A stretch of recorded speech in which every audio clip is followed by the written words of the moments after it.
Alors au niveau des axes que nous souhaitons continuer à travailler, c'est continuer cette individualisation qui est indispensable au niveau des repas. C'est essayer de mettre en place des choses où les résidents vont être plus acteurs. Là, on les sert à l'assiette, mais souvent c'est l'encadrant qui est présent qui sert à l'assiette. On va proposer, je vous donne un exemple, des salades bistrot, comme on trouve sur l'extérieur.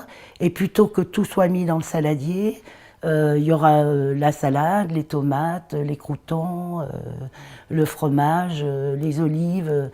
Et chaque résident ira se servir en prenant ce qu'il préfère. Et du coup, ils seront plus acteurs. Voilà, on va mettre en place des choses comme ça. Le manger main aussi, puisqu'on a en particulier une résidente qui aurait besoin de manger main.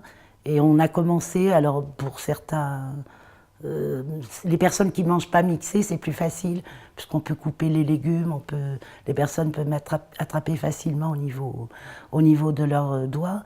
Mais par contre, c'est plus compliqué avec les personnes qui mangent mixé, puisqu'il faut reconstituer, redonner une forme et que ça se tienne pour que ce ne soit pas dégradant pour la personne qui est en train de manger, que ça ne dégouline pas partout et qu'elle ne renvoie pas une image qui ne soit pas très agréable et pour elle et pour les autres.